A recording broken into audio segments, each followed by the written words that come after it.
Bonjour et bienvenue sur ma chaîne YouTube. Aujourd'hui, je vais vous montrer comment améliorer la qualité de vos photos 360 réalisées avec votre Insta360 One X2.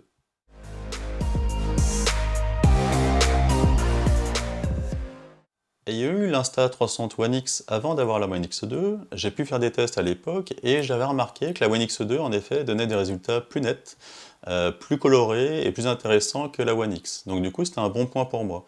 Mais j'ai vite remarqué que les fichiers NSP qui étaient développés soit sur le téléphone, soit sur l'application de l'ordinateur, donnaient des rendus qui étaient très bons, mais avec du grain dans le ciel, surtout dans les ciels unis bleus, où c'était vraiment très présent, ce que je n'avais pas sur la One X.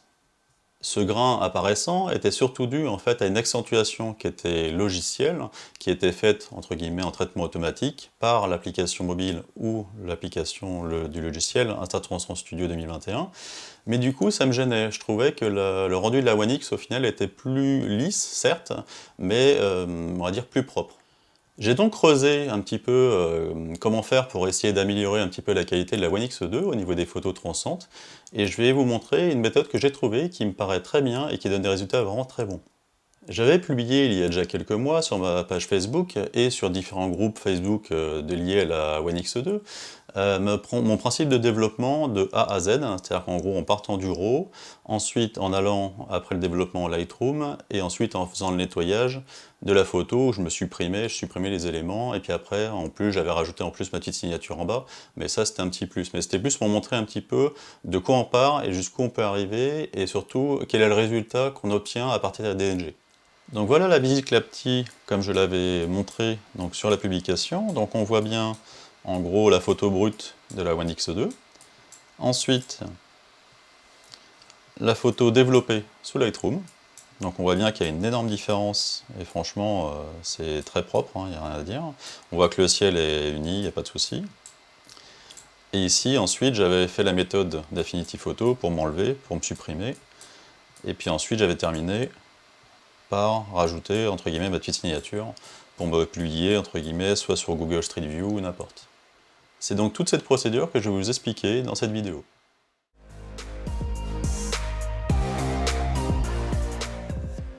La première étape, en fait, va être de basculer la One X2 en INSP plus DNG. Pour activer le mode DNG sur la One X2, il suffit d'appuyer sur l'écran, aller ici sur le mode photo, choisir standard, ensuite aller à droite. Ici vous avez différents menus, celui qui vous intéresse ce sera le premier. Il y a JPEG et JPEG plus RAW. Nous ce qu'on va faire c'est JPEG plus RAW.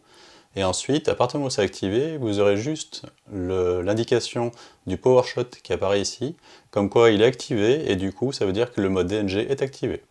À partir du moment où ces paramètres sont appliqués, ensuite il ne vous restera plus qu'à faire vos photos 360 comme d'habitude, et vous aurez donc un fichier INSP et un fichier DNG. L'avantage que vous aurez, c'est que par la suite, vous pourrez choisir de traiter soit l'INSP, soit le DNG. Et l'avantage, c'est que vous aurez au moins les deux fichiers. Comme ça, si jamais vous voulez utiliser l'un ou l'autre, ben vous serez content d'avoir les deux le jour J, ou si vous voulez améliorer encore la qualité de vos photos.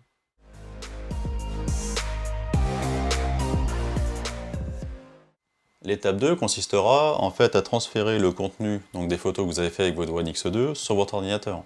Donc du coup, ça c'est classique, vous prenez soit un câble USB que vous branchez ici, vous transférez directement, soit vous ouvrez la trappe de la batterie, vous retirez la carte à micro SD et vous transférez vos photos. Vous verrez donc sur votre carte mémoire apparaître des photos INSP et des photos DNG.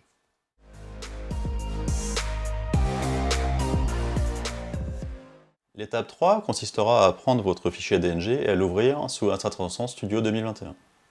Donc j'ouvre Insta360 Studio 2021, je prends mon fichier DNG que j'importe dedans. Donc là on voit le fichier brut, et on voit qu'il a activé le PureShot. Donc ça, le PureShot, c'est parce qu'on a activé l'option au moment du shoot en sélectionnant le petit icône bleu en haut. Donc ça, on n'est pas obligé de l'appliquer. Ici, on peut enlever le PureShot ou l'activer, comme on veut, n'importe. On voit que l'assemblage est relativement correct, mais moi j'ai remarqué que des fois, il y avait quelques petits défauts à corriger. Donc c'est ce que je fais ici. Donc là, je laisse la correction ici horizontale. Mais par contre, dans cette partie-là, comme moi j'avais pas de protège objectif, je vais juste choisir normal et je vais faire ici calibrage. Ce petit calibrage est vraiment nécessaire parfois pour corriger quelques petits défauts. Moi j'ai déjà eu des cas en vacances où en fait j'avais pris en photo sur un pont et la photo qui a été prise sur le pont, j'étais aligné au niveau du stitching en fait au niveau du pont et on voyait que l'assemblage n'était pas parfait. Donc du coup avec ce calibrage là ça fonctionne très bien et du coup on a un truc qui est toujours nickel. Ensuite le reste on touche pas, il n'y a pas de problème et ici on fait exporter. Vous choisissez, laissez les options par défaut et vous faites commencer l'exportation. Voilà, l'exportation est terminée, on peut refermer. Donc on se retrouve bien avec, dans le dossier d'export, un fichier DNG et un fichier pureshot.jpg. Donc le pureshot.jpg, si on l'ouvre avec un Source Player par exemple, on le met en mode perspective, et on peut voir, si je mets en plein écran, que le résultat est quand même relativement correct. C'est pas tout à fait parfait, mais c'est quand même pas mal. On a déjà un rendu qui est déjà très bien. Mais maintenant, je vais vous montrer, on va dire, comment encore l'améliorer.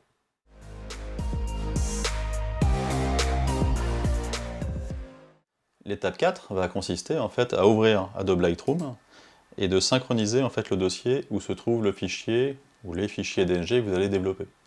Donc là, moi je fais clic droit en général là-dessus, synchroniser le dossier et ça synchronise en fait les fichiers qui ont été ajoutés entre temps. Donc à partir de là, je vois bien mon fichier arriver. J'ai juste à faire ici développement en sélectionnant la photo. Et là, je vois mon fichier à développer. On peut voir que le fichier brut tel quel, sous Lightroom, est quand même très plat. Mais c'est un peu le but d'un fichier DNG. C'est d'avoir un maximum d'informations et de pouvoir les traiter pour en sortir le meilleur.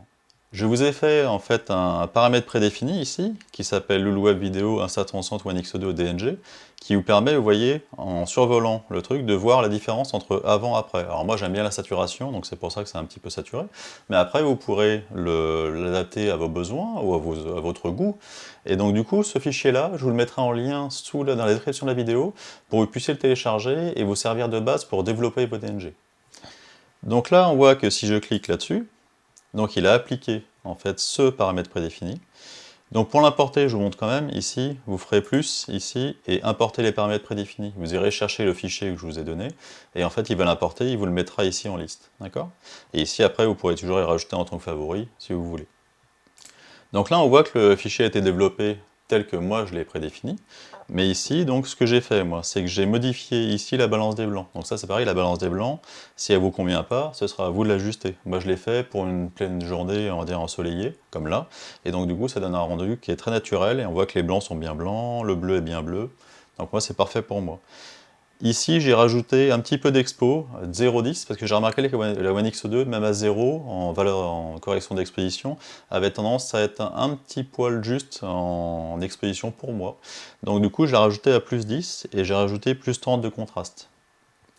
Vous avez les hautes lumières qui sont baissées à moins 100, pour enlever toutes les hautes lumières, et les ombres qui sont remontées à 100%. Et donc on voit on est à moins 100, plus 100, et on trouve qu'on a un rendu qui est vraiment très bon. Et j'ai fait toute une série de photos comme ça, et franchement c'est très très bon. Après à vous de voir si vous voulez un petit peu l'adapter à vos goûts, hein, mais en tout cas c'est déjà très bon comme ça. Ensuite les blancs, moi je les mets à plus 30, ça c'est pas une obligation, c'est vraiment personnel. C'est pour redonner un peu de peps à la photo. Mais peut-être que vous le descendrez peut-être à plus 10 ou plus 20. Voilà, ce sera à vous de voir. Les noirs, je les descends à moins 20. La clarté ici, je la mets à plus 20. Et la saturation à plus 50. Ça, pareil, la saturation, vous verrez si vous la baissez un petit peu pour vous ou pas. Moi, c'est mon goût personnel.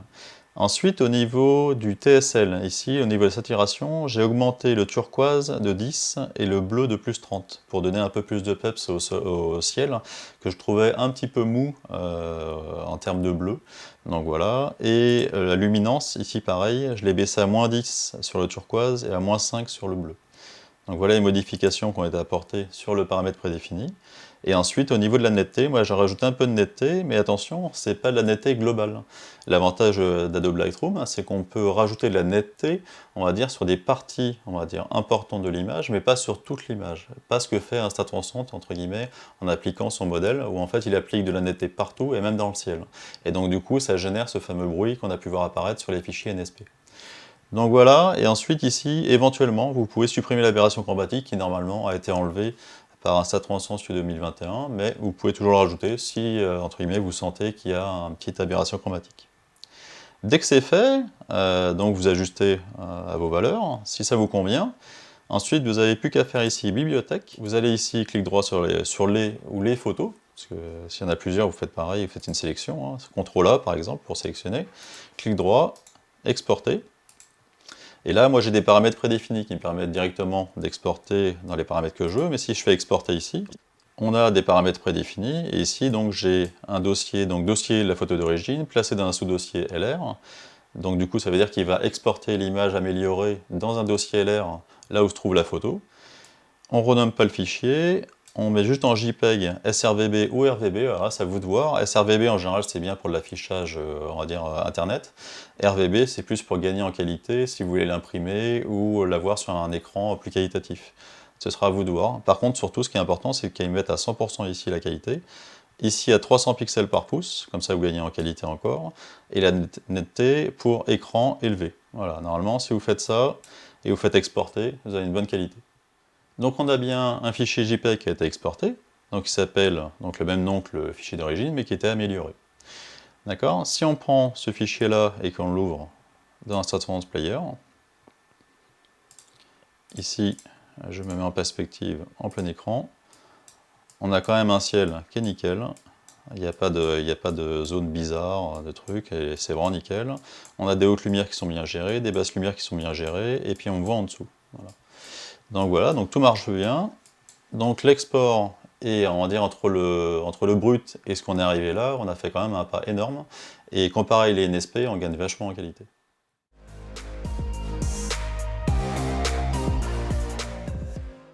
La dernière étape pour encore améliorer la qualité de vos photos avec Insta360 One X2 consisterait en fait à supprimer le trépied, ou moi par exemple quand je suis sous la One X2, mais ça je vous l'ai déjà expliqué dans un tutoriel sous Affinity Photo, où je vous mets un lien de cette vidéo.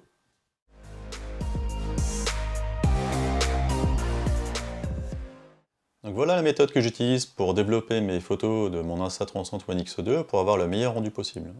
Si la vidéo vous a plu, n'hésitez pas à mettre un pouce bleu. Si vous souhaitez être alerté de la sortie des prochaines vidéos sur ma chaîne YouTube, n'hésitez pas à vous abonner et activer la cloche. Et sur ce, je vous dis à bientôt.